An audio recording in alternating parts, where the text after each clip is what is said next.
여러분, 인생의 삶을 산다는 것은 날마다 사람을 만나면서 사는 것입니다. 그런데 우리의 만남을 보면은 부모와 자식과의 만남, 그리고 형제들끼리의 만남, 이런 만남은 정말로 내가 원해서 원하지 않아서 만남이 아니라 필연적인 만남이요, 본연의 만남, 일차적인 만남이라고 할 수가 있습니다. 뿐만 아니라 우리들의 만남을 가만히 보면은 내가 돈을 벌기 위해서 고용주와 비고용주의 만남, 그리고 스승과 제자의 만남, 이런 만남은 2차적인 만남이라고 분류할 수가 있고요. 3차적인 만남의 인생은 지나가다가 사람을 만나고, 그리고 내가 필요해서 어떤 모임에 가서 그 사람을 만나고, 만나도 되고 만나지 않아도 되고. 그런데 일반적으로 우리는 1차적인 이 만남은 복된 만남이라고 생각하지만, 그러나 어떤 경우에는 이 1차적인 만남에서 부모의 유산 문제로, 때로는 형제가 함께 동업의 문제로, 그리고 어느 형제가 감옥에 수감이 되었는데 복귀 후 형이 자기를 돌보지 않았다고, 형이 무관심했다고 분노하여 이렇게 다투고 살해하는 사건이 있었습니다. 우리들의 만남은 여러분 어쩌든지 어떠하든지 복된 만남이 될 수 있기를 바랍니다. 그러나 이렇게 복된 혈육의 관계지만 복된 만남으로 이루어지지 않는 것을 볼 수 있지만, 그러나 때로는 지나가다가 만나다가도 복된 만남이 되는 경우도 많이 있습니다. 어떤 분이 늘 유명 빵집에 빵을 이렇게 사 먹기 위해서 왔다 갔다 하다가 이 손님과 주인의 만남 속에서 너무나도 두 사람이 정말로 친근하게 이렇게 관계를 맺으면서 이 사람이 나중에 이렇게 말합니다. 내가 사실은 이 빵집을 이렇게 경영을 하고 있지만 이 빵집을 내가 건강상의 문제로 참 당신 같은 사람에게 내가 꼭 주고 싶다, 물려주고 싶다 해서 이후에는 이 분들이 정말로 내가 친절하고 이 좋은 만남을 통해서 내가 복을 얻었다는 그런 고백을 듣게 되어집니다. 1989년에 나온 유명한 영화 중에 해리가 셀리를 만났을 때, 이 영화는 남자와 여자가 과연 친구로 지낼 수 있는가라는 질문에서부터 시작이 되어지는 영화입니다. 해리와 셀리는 대학 시절에 우연히 캠퍼스에서 만났습니다. 그렇게 만나다가 이렇게 한두 번 만나가 서로 성격이 맞지 않아 또 헤어지기도 하고, 또 우연하게 또 볼 수 있어 또 만납니다. 이런 인생의 여러 순간 계속해서 만났다가 헤어졌다가 그렇게 시간이 흘러 서로의 삶을 공유하며 친구가 되고, 그리고 가장 소중한 동반자가 됩니다. 이 영화가 우리에게 주는 메시지는 무엇인가 하니, 단순한 로맨스가 아니라 만남은 우연 같지만은 우리 시간이 지나면 그 만남의 의도가 드러난다는 사실입니다. 해리와 셀리의 만남처럼 하나님께서 예비하신 만남은 우리의 삶을 새롭게 하고 우리를 복되게 하는 만남임을 아시고 열심히 여러분 신앙의 삶을 살아갈 수 있기를 바랍니다. 성경에도 보니까 모세와 여호수아가 만났습니다. 이 만남은 이스라엘을 이끌어가는 리더십을 준비하는 그런 만남이었죠. 다윗과 요나단을 보면서 이 만남도 그냥 만남이 아니라 생명을 나누는 우정이 무엇인가를 우리에게 보여주는 만남입니다. 예수님과 제자들의 만남은 그냥 이 만남이 아니라 그들의 인생의 삶의 전환이 되어지는 그런 만남이었습니다. 여러분, 우리는 누구를 만나느냐 하는 것도 중요하지만 그 만남 속에 우리는 하나님의 뜻을 분별할 수 있기를 바랍니다. 하나님이 허락하신 만남인 줄 알고 작은 만남이지만 귀하게 그 만남을 여겨나갈 때에 나에게 복이 되는 것입니다. 만남은 마치 씨앗과 흙과의 관계와 같습니다. 아무리 내가 똑똑하고 잘났다 할지라도, 좋은 씨앗이라 할지라도 씨앗 자체로는 아무 힘을 내 인생에 발휘할 수가 없습니다. 그러나 이 아무리 좋은 씨앗이라도 바위 위에 만약에 떨어진다면은 그 씨앗은 어떤 열매도 맺어지지가 않습니다. 그러나 좋은 흙을 만나게 되어질 때 그 씨앗은 풍성한 열매를 맺어 30배, 60배, 100배의 결실을 얻게 되어집니다. 저는 여러분에게 말씀드립니다. 여러분의 인생의 삶을 살아가면서 내 영혼을 세워주고 내 인생을 복되게 하는 그런 만남을 가질 수 있기를 축복합니다. 어느 칼럼에 봤더니 인생에 독이 되는 만남이 있다고 하는데, 혹시 여러분 우리 인생의 삶 속에서 아무리 친하다고 할지라도 주변에 끊임없이 비교하고 질투하는 친구가 있다면 나에게 도움이 되지 않습니다. 또한 같이 있으면서 늘 자기 말만 하고 상대의 말을 그냥 무시해버리는 그런 사람들, 상대의 시간이나 물질, 에너지를 자신의 것으로 이용하려고 하는 사람들, 주변 사람들을 늘 만나면 비판하는 그런 사람을 가까이 하면 절대로 안 됩니다. 늘 그리고 또 지적하려고 하는 이런 사람은 내 인생에 독이 되고 내 인생을 피폐하게 만들어 갈 수밖에 없습니다. 오늘 본문에는 라합과 정탐꾼의 만남에 대한 이야기를 제가 여러분에게 하려고 합니다. 라합은 그 만남을 통해서 자신의 가정을 구원하게 되었고, 이 정탐꾼은 라합을 만남을 통해서 그들에게는 가나안의 정복의 확신을 얻게 되어졌습니다. 우리가 세상의 삶을 살아가면서 어떤 만남을 가져야 할까요? 그리고 이 라합은 어떤 사람이었기 때문에 우리는 라합과 같은 이런 사람을 만나야 할 텐데, 우리 또한 라합과 같은 사람이 되어야 합니다. 섭리 가운데 하나님께서 우리에게 주신 이 만남, 여러분의 인생에 라합과 같은 그런 사람이 되시고, 뿐만 아니라 라합과 같은 그런 사람을 꼭 만날 수 있기를 축복합니다. 라합은 첫째는 통찰력이 뛰어난 사람이었습니다. 인생을 살면서 여러분, 통찰력이 뛰어난 해안을 가진 사람을 꼭 만나셔야 합니다. 여러분, 문학의 세계 속에 가장 중요한 작업 중 하나가 뭔지 압니까? 제가 이 대학 학부를 다닐 때 영문학을 전공했습니다. 그런데 이 영문학에서는 어떤 작업을 하는가 하니, 어떤 문학 작품을 보게 되어지면은 그 작품의 저자의 의도가 무엇인가를 찾아내는 작업입니다. 여러분, 소설 속에서, 문학 작품 중에서 등장인물 중에 주인공이 만약에 눈물을 흘렸다, 슬픔을 묘사를 하면은 여러분 그냥 거기서 눈물을 흘렸구나, 슬프구나가 아니라 인간 존재 전체의 외로움과 갈망을 드러내는 상징일 수가 있습니다. 여러분, 시 한 구절의 침묵은 단순히 말이 없는 상태가 아니라 당시에 억눌린 상태나 시대의 역사적인 고통의 목소리가 소리 없는 그 소리가 침묵으로서 대변해질 수도 있게 되는 것입니다. 이처럼 문학적 통찰력은요, 표면적인 그런 것만 읽어서 되는 것이 아니라 그 안에 숨겨져 있는 깊은 그 깊은 내면의 뜻을 무엇인가를 찾아내는 작업이 문학 작업입니다. 여러분, 우리는 역사 공부를 해야 된다는 이야기를 많이 듣잖아요. 역사를 공부하는 것도 똑같습니다. 우리가 일제강점기를 표면적으로는 일본이 힘 있는 사람이 우리에게 이와 같이 절망을 안겨주고 이름을 뺏어버리고 자유를 억압했구나, 우리가 그 상황을 보고 절망하고 분노하고 좌절하고, 이게 목적이 아닙니다. 우리가 자유를 잃고 나를 빼앗긴 민족이 얼마나 고통을 당하는지, 그리고서 우리 다음 준비를 어떻게 해야 되는지, 그 속에서 우리가 무엇을, 어떤 액션을 취해야 할 것인지를 찾아내는 그와 같은 해안을 가지고 그와 같은 미래를 바라볼 수 있는 것이 우리에게 필요합니다. 우리가 6.25 전쟁 이후에 한국의 표면은 폐허였습니다. 폐허 속에서 교회는 무엇을 했습니까?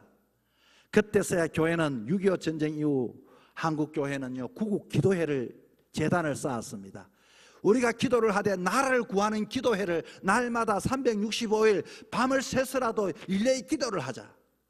한국 교회는 그 폐허 속에서 절망하지 않고 하나님을 바라보고, 모든 사람이 이와 같이 우리 민족 근성이 안 된다, 우리는 이와 같이 늘 언제나 좋을 때는 교만하고 나쁠 때는 서로 비판하는 그런 민족이다가 아니라, 그 속에서 하나님의 뜻이 무엇인가, 우리는 소망은 하나님밖에 없음을 알고 한국 교회는 기도하기 시작을 했고, 그때 세계 선교의 주역에 이와 같은 한국의 역할을 감당하게 되는 것입니다.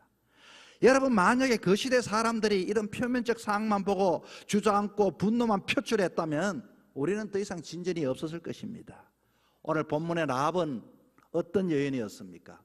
통찰력을 가지고 해안을 가졌습니다. 겉으로 보는 현실은 자기는, 자기 나라는 이미 이와 같이 이스라엘의 백성들의 소문을 들었습니다. 그런데 여리고의 강력한 성벽을 가지고 있으면서 우리는 무너지지 아니하리라, 우리는 승리하리라, 우리는 그와 같은 생각을 가진 것이 아니라 저 여리고 같은 성이라 할지라도 저들의 그 진군하는 모습을 보면서 그들은 하나님을 바라보게 되었던 것입니다. 자신이 기생이라는 사회적 한계가 있었고, 상황과 표면을 볼 때는 나 같은 사람이 나라를 걱정은 무슨 나라 걱정 하면서도 이와 같이 절망하고 있었던 것이 아니라, 이 라합은 그 상황 너머에 저 이스라엘 사람들에게 인도하는 사람은 과연 누군가? 누가 이스라엘 백성들의 그 중심에 있는가? 앞으로 이 민족은 어떻게 진행하게 될 것인가? 우리가 이 육체 모든 것들이 강하다 할지라도 우리는 앞으로 어떻게 진행이 될 것인가? 그는 보지 못하는 그와 같은 것을 보았다, 그 말인 것입니다. 라합은 여호와께서 이 땅을 너에게 주셨다, 정탐하러 왔던 그 사람에게 그렇게 고백합니다. 하나님을 모르던 그 여인이 하나님도 이 땅도 너에게 주셨다. 자기 목숨을 살기 위해서 그렇게 말했을까요? 그녀는 이런 상황을 보고 역사를 읽어내는 해안을 가진 여인이었던 것입니다. 정탐꾼은 자기 집의 방문도 우연한 사건으로 보지 않고, 야, 저들에게는 하나님이 계시구나, 하나님의 역사는 막을 수가 없구나. 여러분, 사건은 사람은 같은 사건을 두고서도 해석하는 눈에 따라 반응이 달라질 수 있습니다. 어떤 사람은 위기 속에서 절망만 합니다. 원망만 합니다. 불평만 합니다. 어떤 사람은 그 속에 숨겨진 하나님의 뜻은 뭘까?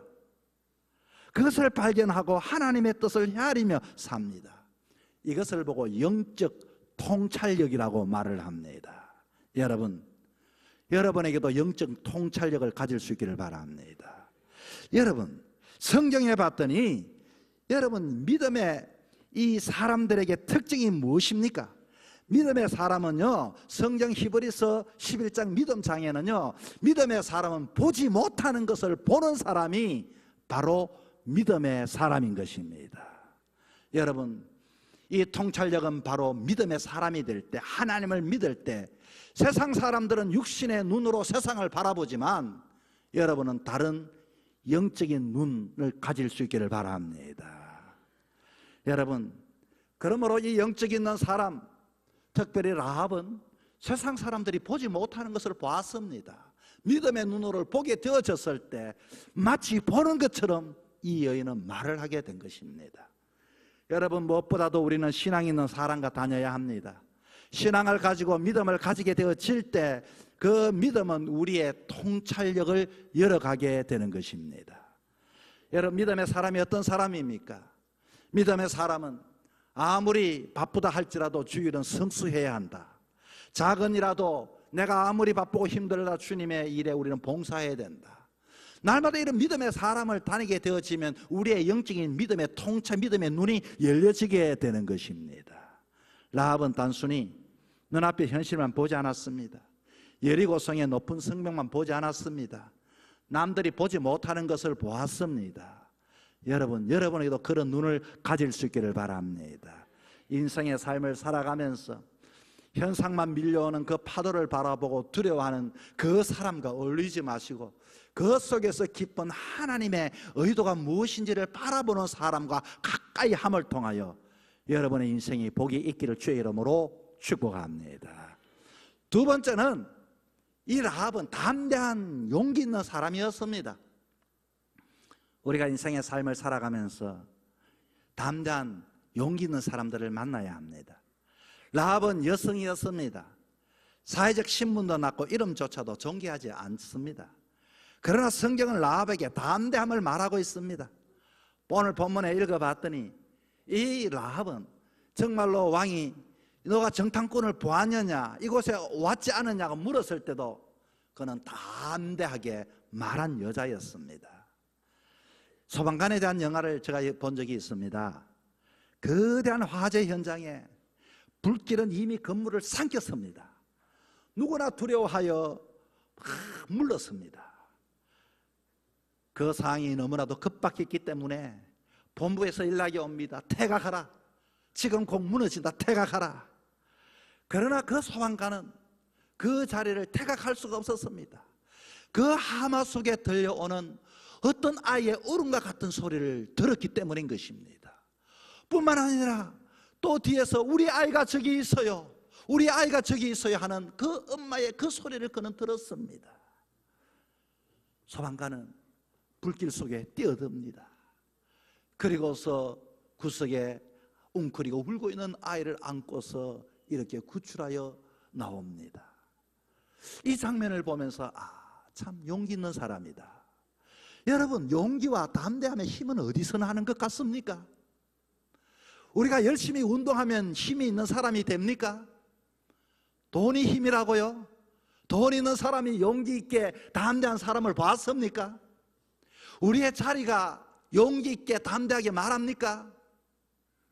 자리를 지키기 위해서 자기가 손에 나는 일하면 얼마나 비겁한 것이 이 세상인데, 무엇이 우리로 하여금 용기 있게 하고 이 세상을 담대하게 살아가는 힘은 여러분 어디 있다고 생각합니까? 바로 이 소방관에서 찾을 수 있습니다. 소방관은 사명이 있었던 사람입니다. 나는 소방관이다. 가장 먼저 들어가고 가장 늦게 나오는 사람입니다. 자기 직업에 대하여 추출한 직업 정신이 있었던 것처럼 저와 여러분에게 저는 묻습니다. 여러분은 누굽니까? 우리는 믿음의 사람입니다. 우리는 하나님을 믿는 사람입니다. 하나님을 믿는 사람은 힘은 어디 생기는 겁니까? 내가 하나님을 믿는다는 것에 대하여 분명한 정체감을 가진 사람만이 믿음의 힘이 생겨날 수 있게 되는 것입니다. 여러분, 어떻게 소방관도 두렵지 않았겠습니까? 가정이 없겠습니까? 때로는 항공사고가 한 번씩 날 때에 어린 아이들이 먼저 이렇게 구출하여 빠져나오고, 그리고 여자들이 나오고, 그리고 남자들이 나오는데, 제일 마지막에 나오는 것은 우리가 보면 그 승무원들을 보면 얼마나 예쁩니까? 얼마나 나약한 여자입니까? 그런데 어떻게 그들이 마지막까지도 그 구석구석을 확인하면서 마지막에 나오는 겁니까? 아는 것입니다. 나는 승무원이다. 내가 이 사람의 생명을 지켜야 한다. 여러분, 우리에게 힘은 어디서 생기는 것입니까? 나는 예수 믿는 사람이다. 나는 그리스도인이다. 정체감을 가질 수 있기를 바랍니다. 예수 믿는 사람들은 이와 같이 정말로 하나님을 바라봤던 것처럼 라합도 이제는 하나님을 보았습니다. 라합은 이렇게 말합니다. 상천하지의 하나님, 위에도 하나님이 계시고 아래 땅 아래도 하나님이 계심을 내가 안다. 여러분에게 신앙 고백이 있습니까? 그렇다면 여러분, 우리가 이 땅에 살아갈 힘은 물질도 필요하고 자리도 필요하지만, 직업도 필요하지만, 믿음으로 믿음의 담대함을 가지고 자신을 이기고 이 세상을 이기며 살아갈 수 있는 저와 여러분 될 수 있기를 바랍니다. 세 번째는, 우리는 이런 사람, 라합은 어떤 사람이었습니까? 라합은 그 작은 관계이지만 귀히 여기고 신실했던 사람이 라합이었습니다. 오늘 이 시대는 우리가 신실한 사람을 보기가 쉽지 않습니다. 우리가 만나야 할 사람은, 우리가 되어야 할 사람은 라합처럼 관계를 귀히 여길 수 있는 사람이 되어야 합니다. 그녀와 정탐꾼의 만남은 첫 만남이었죠. 어쩌면 앞으로 정탐꾼이 떠나게 되면 이 정탐꾼을 만날 일도 없을 줄도 모릅니다. 그러나 이 라합은 그 만남을 귀하게 여겼습니다. 그리고 나중에 이스라엘이 쳐들어왔을 때 정말로 약속대로 그와 같이 리본을 늘어뜨려서 그 가정이 구원받게 되었습니다. 이 여인의 직업은 기생입니다. 기생은 말이 많고 이와 같이 모든 것들이 해프다고 여깁니다. 아무나 보고 사랑한다고 말할 수도 있습니다. 그러나 이 여인은 말 한마디 한마디를, 그 관계를 소중하게 여기는 여인이었습니다. 하나님과 사람 앞에 책임 있는 행동을 했지요. 그 결과 그녀의 가정과 정탐꾼들이 삶이 구원받는 복된 결과를 얻게 되었습니다. 오늘 이 시대는 모두가 관계를 귀하게 여기지 않습니다. 신실한 사람을 찾기가 쉽지 않습니다. 우리가 만나야 할 사람은 공감할 수 있는 신실한 사람, 그 사람이 나의 영혼을 치유할 뿐만 아니라 그 사람이 나를 세우는 것처럼 우리 또한 그런 사람이 되고 사람을 세워주고 좋은 사회를 만들어가는 사람들이 되어야 하는 것입니다.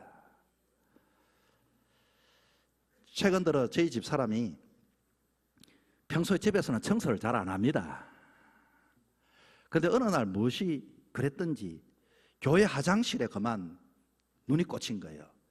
1층 남자 화장실 저거 바닥에 보니까 그 곰팡이 줄눈이 아마 눈에 들었던 것 같습니다.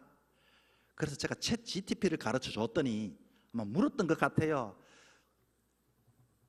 곰팡이 줄눈에 어떻게 하면 해결할 수 있지 쳤더니 제품을 소개해 준 것 같아요. 그랬더니 막 저보고 사러 가자는 거예요. 그 쿠팡에다가 주문을 해 샀습니다. 열심히 또 발라요. 하루가 지나가고 또 안 되니까 챗 GTP한테 따지기 시작한 겁니다. 사라고 하는 거 사서 안 됐는데 너무 힘든데 어떻게 하면 되는 방법이 없겠느냐 물었더니 챗 GTP가 뭐라고 하는 거 대답하는 거 아니? 아이고 힘드셨겠네요. 좀 쉬어서 하면 좋을 것 같습니다. 거기 위로를 받는 거예요. 저도 그 마음 이해합니다. 그러면은 거기에 화장지를 락스를 묻혀가 하루 동안 쭉 놔두면은 그것이 없어집니다. 또 저를 보고 또 가서 막 그것도 하자는 거예요. 또 했죠. 또 곰팡이 줄눈이 없어지지 않는 겁니다. 그러면서 이제는 포기를 했지만 저한테 하는 말 기계지만 이해합니다. 힘드셨겠네요. 좀 쉬시면서 하세요. 그 말이 마음에 닿았다는 겁니다. 여러분, 우리 주변에 그런 사람이 있으면 우리는 용기를 얻고 힘을 얻고 뿐만 아니라 우리는 자라날 수 있습니다. 오늘 이 시대는 저나 여러분도 다른 사람에게 어떻게 대하고 있습니까? 여러분, 사람을 키워야 합니다. 사람에게 복의 통로가 되셔야 합니다. 라합의 이야기는 단순한 기생과 정탐꾼의 이야기가 아닙니다. 그녀는 믿음의 해안을 가졌습니다. 세상 사람들이 보지 못하는 눈을 가졌습니다. 어떻게 가졌다고요? 바로 그는 믿음의 여인이 되었으니 세상 사람이 갖지 못한, 보지 못하는 것을 보았다 그 말입니다. 라합이라고 하는 이 여인은 자기의 정체성에 대하여 확실했습니다. 나는 믿노라. 나는 하늘 위에 상천하지 하나님을 믿는다는 정체장을 갈 때 그는 그 상 속에서도 용기 있게 담대한 사람이 되었습니다. 비겁한 사람과 사귀지 마십시오. 우리 또한 용기를 가지며 살아가야 합니다.